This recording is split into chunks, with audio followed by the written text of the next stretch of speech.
Eto na guys, may bagong loan app na nagpapaloan daw ng 5,000 to 30,000 pesos. Kapag ang ilo-loan mo guys is 5,400 lang po yung kanyang interest na idadagdag. At kapag naman po 30,000 yung pinaka-maximum, nasa 2,400 lang po yung idadagdag mo sa total repayment. O diba? Mapapa-install ka po ba kapag ganito yung loan details na ipapakita sa'yo? So syempre guys, ako mapapa-install ako at mapapa-download ako ng application na to. At ito nga guys, dinownload ko siya para sa inyo para makita natin kung legit yung 5,000 tapos 400 lang yung interest sa total repayment. So bali guys, bagong loan application po yung pag-uusapan natin ngayon na ang pangalan po is Ancash Fast Cash Loan. So dito guys, ang pinakang maximum na pinapautang niya is 90,000 pesos po talaga. Pero siguro kapag first timer ka, from 5,000 to 30,000 yung offer niya. Ganito nga po yung nakalagay nung nakita ko po yung loan application na to sa Facebook. At ito guys, yan po yung itatry ko na applyan para sa inyo para malaman natin kung legit yung mga nakalagay sa loan details niya. At ito nga guys, bago natin puntahan itong si Ancash,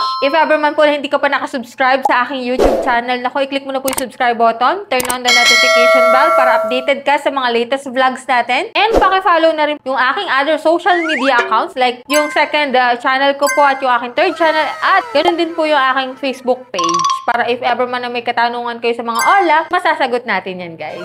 And dito nga guys, may pa-weekly Gcash giveaway din po tayo. Every Monday po yung aking announcement at 5 lucky winner po yung aking pinipili. Kaya, ang gagawin mo lang po is ilalike itong video na to, mag-iiwan ng comment dyan sa comment section. At syempre, stay connected, stay active dahil malapit na po ang last Monday of the month para sa ating pa-cellphone giveaway. So yan guys, congratulations na po agad sa mga masaswerteng mapipiling winners natin guys. So much for that. So puntahan na po natin tong si Ancash kasi nga, biruin mo sa 5,400 lang yung total repayment mo. Tapos sa 30,000, 2,400 lang. Nako, legit kaya to guys. So if you wanna know more about sa loan application na to, so keep on watching.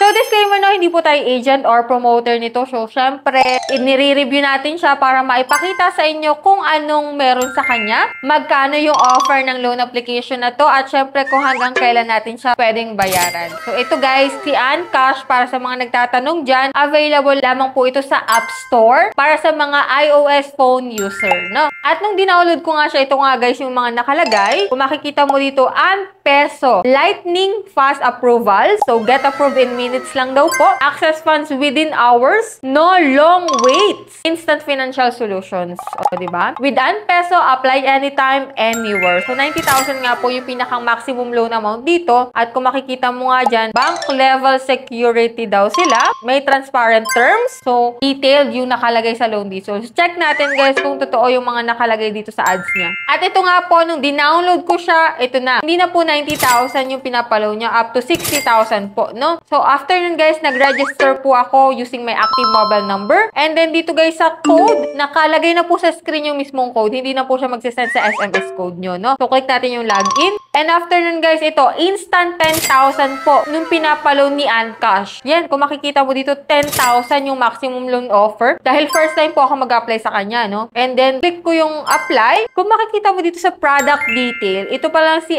Peso is si Top Peso.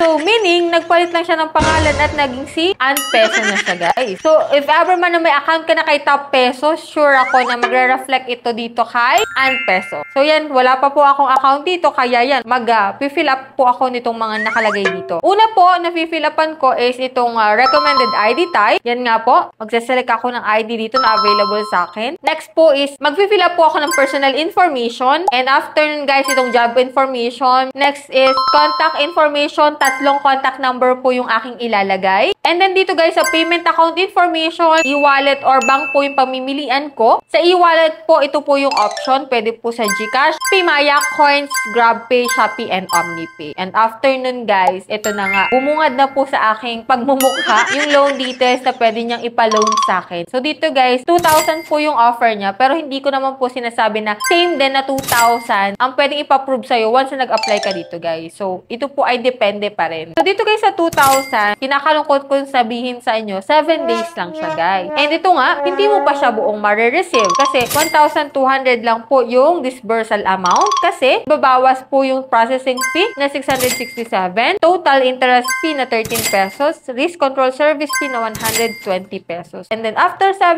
days, magbabayad ka na dito kay ₱1. So, dito guys, sabi ko nga lagi sa inyo na hindi ko recommended yung mga 7 days na loan term. Kasi may mga loan application naman dyan na nag-e-exist na hindi lang pang 7 days, kundi pang 15 days, pang 30 days, at minimal lang din yung interest na ibabawas. Hindi katulad nito, halos nangalahati na lang yung marireceive mo, diba? And yan, at kung makikita mo nga dito, si Top Peso po talaga itong si ₱1 ngayon. Anyways, nakapakita ko naman sa inyo yung loan details. Nasa inyo na rin guys kung mag-i-install pa rin kayo nito once na nakita nyo to sa newsfeed nyo sa Facebook, sa mga ads dyan, o kaya naman sa App Store. Kung makita nyo man siya, ayan, at least alam nyo na kung magkano yung pwede niyang ipaloan sa'yo, kung hanggang kailan mo siya pwedeng bayaran, which is 7 days nga lang siya. And yan guys, if ever may katanungan pa kayo dito kay Top Peso, na ngayon po ay si ₱1 na, i-comment nyo lang po dyan sa comment section para at least mabasa ko at masagot ko po. No? Pwede nyo rin po akong i-PM sa aking Facebook page. So that's it. Yan lang po yung vlog natin for today. So for those na hindi pa dyan nakasubscribe, kindly click the subscribe button, turn on the notification bell, and be updated lagi sa mga vlogs natin para at least alam mo na kung anong a-applyin mo na loan application. So that's it. Yan lang yung vlog natin for today. So see you on my next video guys. Bye-bye na muna.